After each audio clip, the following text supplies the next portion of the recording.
Hi, I'm Dr. Manor Haas. I'm an endodontist from Toronto, Canada, and I appreciate you joining me for the next few minutes as I talk to you about an article I wrote for the February edition of Dentistry Today.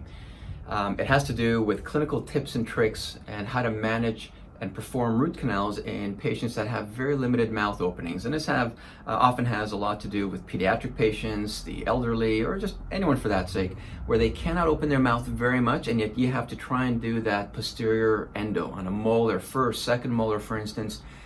And how can you make your life more easy? Well, keep in mind that the space in that area for you to fit your mirror, your handpiece, your file, your fingers, so on and so forth, is very limited.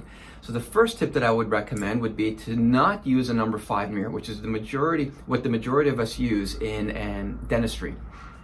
Use a number 3 mirror. Use a tiny mirror when you compare these two mirrors. This is a number 3, that's a number 5 mirror. Both will show you everything you need to. That number 3 mirror will show you everything you need to see.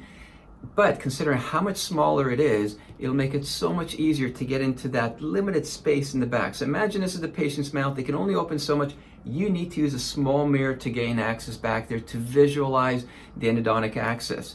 The next thing has to do with how do you hold your files. So you found out that you can see what's going on. You found your canals. Now you need to get your file in there.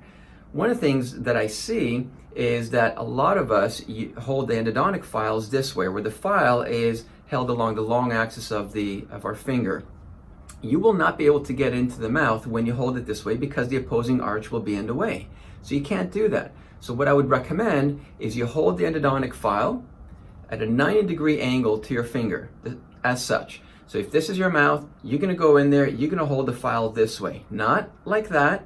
You can't do that. So imagine that's your mouth. You cannot hold the file along the long axis of the finger. You have to hold that file perpendicular, and now you can gain access in there.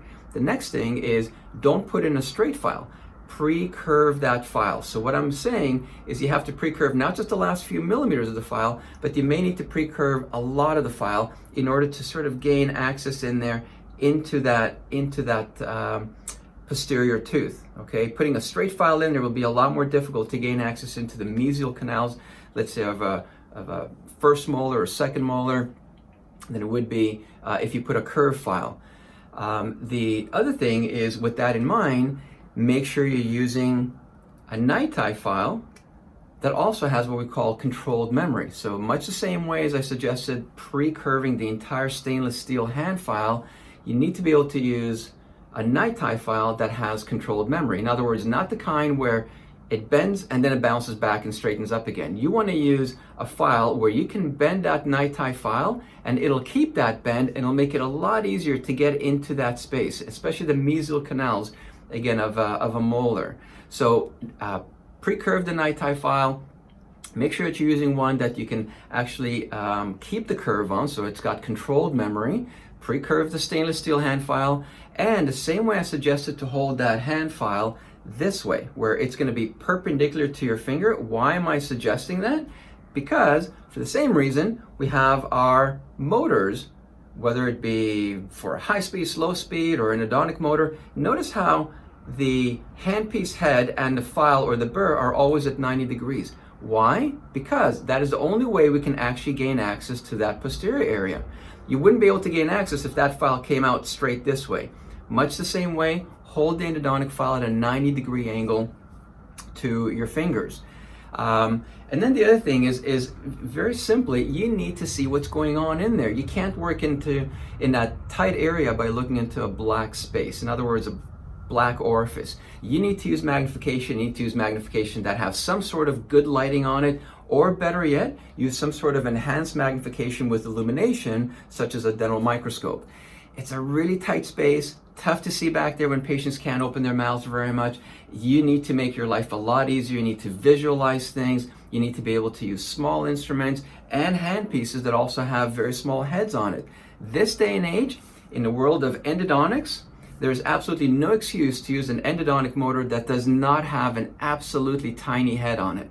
So this endodontic motor from Dentsply, the IQ motor, the IQ Smart motor, has got an absolutely tiny head on this thing. So you can sort of compare it to my finger. This thing is as small as I know, this is as small as it gets when it comes to endodontic motors.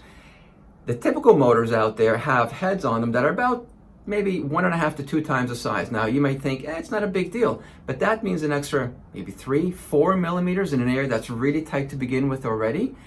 And these millimeters add up. If you're using a handpiece that doesn't have a tiny head on it, it'll only make it more difficult for you to get in there. If you're also using a night-tie file that happens to have a shaft on it that is very long, that also makes the length of your instrument a lot longer. So between having a handpiece that's an extra 3-4 millimeters in length, having a night-tie file that maybe has a shaft on it that's an extra 3-4 millimeters, you put all these things together, now it's an extra 6, 7, 8 millimeters of length of some sort of instrument that you're trying to fit into that empty space.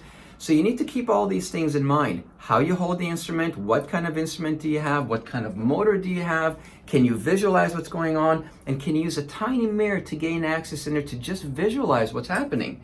And then considering how tight the space is, the easier you can make your procedure, just as you're moving along, the better it is. The fewer radiographs mid-treatment you need to take, the better it is. Why do I say that? Because this day and age, you really need to get into the habit of using an apex locator. The more you rely on a good apex locator this day and age, the more accurate your treatment will be along the way, the fewer mid-treatment films you'll need to take to confirm or adjust where you are, so on and so forth. So you want to really stay up to date, but let these technologies help you with your root canal procedure. So there's a lot of tips and tricks alongside what I just mentioned that I discussed in my article in the February edition of Dentistry Today. I hope you get to read it, whether it be in print or online on dentistrytoday.com or on the Dentistry Today app. So I hope you enjoyed that. Thank you very much for your time, and you all have a wonderful day. Bye-bye now.